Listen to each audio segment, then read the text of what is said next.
अस्सलाम वालेकुम, कैसे हैं आप सब? उम्मीद है आप सब खैरियत से होंगे। आप सबका वेलकम है रूहानी बात पर।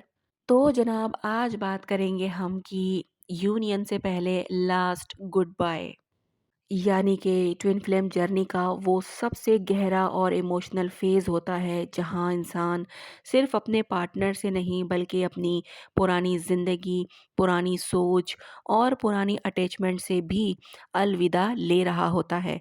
इस वक्त दिल ये मानता है कि शायद अब कुछ भी वापस नॉर्मल नहीं होगा। बहुत से डीएफ और बहुत से डीएम को लगता है कि ये सेपरेशन फाइनल है, कि अब कोई उम्मीद नहीं रही, मगर असल सच ये होता है कि ये स्टेज डिवाइन का सबसे बड़ा टेस्ट होता है और सबसे बड़ी प्रिपरेशन भी। इस फेज़ का मकसद मिलना होता है, लेकिन पहले अंदर से टूटकर। जब तक अंदर का दर्द, फ़ियर, ईगो और डिपेंडेंसी ज़िंदा होती है, तब तक ट्रू यूनियन पॉसिबल नहीं होता। इसलिए ये लास्ट गुड बाय इतना पेनफुल होता है, क्योंकि यहाँ सिर्फ लोग नहीं, वर्जन सेपरेट होते हैं। अचानक डिस्टेंस और गहरी खामोशी, यानी कि इस स्टेज पर कम्युनिकेशन या तो बिल्कुल बंद हो जाती है या बहुत कोल्ड हो जाती है। पहले जहाँ रोज़ बात होती थी, अब दिन और हफ्ते गुजर जाते हैं। ये खामोशी नॉर्मल ब्रेकअप जैसी नहीं होती, बल्कि अंदर तक चुभने वाली होती है। डीएफ को लगता है कि डीएम जानबूझकर इग्नोर कर रहा है और डीएम को लगता है कि वो इस कनेक्शन से भागकर ही बच सकता है। इस साइलेंस का मकसद पनिशमेंट नहीं होता, बल्कि दोनों को अंदर की आवाज़ सुनने के लिए होता है। जब बाहर का शोर ख़त्म होता है, तब अंदर के सवाल उभरते हैं कि मैं कौन हूँ? मुझे क्या चाहिए? मैं क्यों इतना अटैच्ड हूँ? लास्ट गुड बाय से पहले इमोशनल कोलैप्स लाज़मी होता है। रात को अचानक रोना, पुरानी यादें रिपीट होना, हार्ट हेवी रहना या फिर बिना वजह एंजाइटी महसूस होना कॉमन है। बहुत से डीएफ को लगता है कि वो स्ट्रॉन्ग नहीं रही और बहुत से डीएम को लगता है कि वो फेल्यूर हैं। ये कोलैप्स असल में पुरानी इमोशनल वॉल्स का गिरना होता है। जो फीलिंग्स सालों से दबा कर रखी होती हैं, वो सब बाहर आ जाती हैं। इस स्टेज पर हीलिंग शुरू होती है, चाहे उस वक्त ऐसा लगे कि सब कुछ बिगड़ रहा है। ईगो यहाँ अपनी आखिरी कोशिश करता है। अगर वो नहीं आया तो मैं भी नहीं जाऊंगी। पहले मैसेज क्यों करूं, जैसे थॉट्स आते रहते हैं। दोनों एक दूसरे से नहीं बल्कि अपने ईगो से फाइट कर रहे होते हैं। जब ईगो टूटता है, तब इंसान समझता है कि प्यार जीतने का नाम नहीं, बल्कि खुद को खो देने का नाम है। इसी मोमेंट पर सरेंडर शुरू होता है। आप लेट गो करना सीख जाते हो। लेट गो का मतलब भूल जाना नहीं होता। लेट गो का मतलब होता है, मैं तुम्हें छोड़ नहीं रही, मैं सिर्फ तुम्हें कंट्रोल करना छोड़ रही हूँ। ठीक है।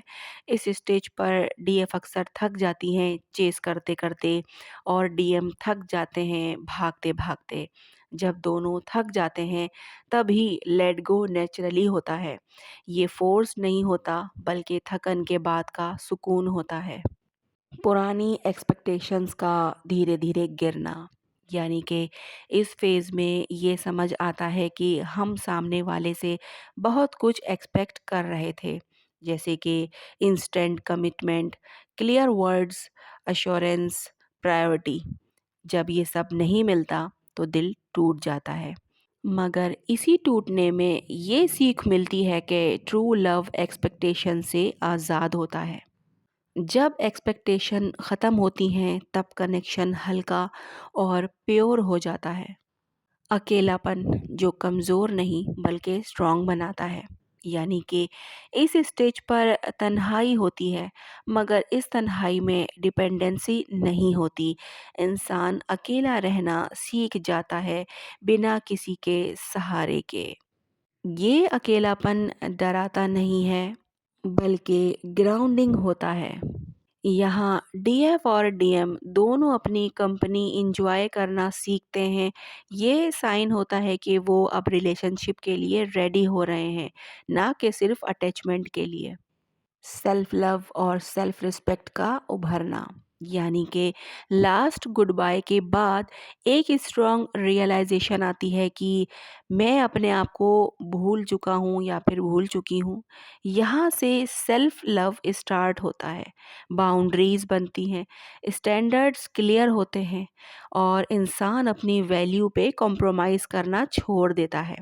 ये सेल्फ लव ईगो नहीं होता, बल्कि बैलेंस्ड होता है। कार्मिक साइकिल का क्लोजर, यानी कि इस फेज में कार्मिक लोग या सिचुएशन खुद ही दूर हो जाती हैं। जो लोग सिर्फ डिस्ट्रैक्शन थे वो रिलीवेंस खो देते हैं। पुराने टॉक्सिक पैटर्न्स रिपीट होना बंद हो जाते हैं। यूनिवर्स यहाँ एक क्लियर मैसेज देता है कि अब तुम रेडी हो, पुरानी चीज़ें अब तुम्हारा हिस्सा नहीं है। अंदर से एक्सेप्टेंस और ट्रस्ट, यानी कि ये एक्सेप्टेंस होती है कि अगर ये रिश्ता लिखा है तो बिना फोर्स के भी होकर रहेगा। अब ना रुश होता है ना डर, दिल कह देता है मैं ठीक हूँ चाहे जो भी हो। इसी एक्सेप्टेंस से सबसे पावरफुल मैनिफेस्टेशन होती है साइलेंट यूनियन का आगाज, यानी कि जब लास्ट गुड बाय कंप्लीट हो जाता है तब बिना किसी अनाउंसमेंट के यूनियन की एनर्जी स्टार्ट होती है। शायद अभी फिजिकल मीटिंग ना हो, मगर हार्ट लेवल पर कनेक्शन बहुत स्ट्रॉन्ग हो जाता है। ड्रीम्स, सडन इमोशंस या एक दूसरे की प्रेजेंस महसूस होना आम होता है। ये स्टेज बताता है कि प्रिपरेशन ख़त्म हो रही है और अलाइनमेंट स्टार्ट हो चुकी है। तो जनाब, यूनियन से पहले लास्ट गुड बाय असल में किसी इंसान को छोड़ना नहीं होता, बल्कि अपनी पुरानी कमज़ोर वर्जन को छोड़ना होता है। ये स्टेज दर्दनाक ज़रूर होती है, मगर ज़रूरी होती है। जब दोनों अपनी इंडिविजुअलिटी में स्ट्रॉन्ग हो जाते हैं, तभी ट्रू यूनियन पॉसिबल होता है। अगर आप इस फेज़ से गुज़र रहे हो तो याद रखें, ये ख़त्म होना नहीं, ये वो मोड़ है जहाँ से सब कुछ सही होना शुरू होता है। तो जनाब, बात आई समझ में? कौन-कौन है जो इस फ़ेज़ से गुज़र रहा है, उसके साथ ऐसा हो चुका है या फिर हो रहा है? तो आपने मुझे कमेंट में ज़रूर बताना है। अपने-अपने एक्सपीरियंसेस, अपनी-अपनी स्टोरीज़ आप लोग शेयर कर दिया करें, जिससे बाकी सबको भी मोटिवेशन मिलती है। और हम सब वैसे भी एक सोल फैमिली हैं, तो एक-दूसरे के साथ कनेक्टेड रहते हैं, तो एक-दूसरे को हम हिम्मत भी देते हैं। ठीक है जनाब, तो कोई बात ना समझ में आई हो तो आप लोग कमेंट बॉक्स में पूछ सकते हैं। मैं बताने की पूरी कोशिश करूँगी। आज की वीडियो यहीं तक है। मिलते हैं हम लोग नेक्स्ट वीडियो में। अपना बहुत ज़्यादा ख़्याल रखिएगा और मुझे दुआओं में याद रखिएगा। अल्लाह हाफ़िज़।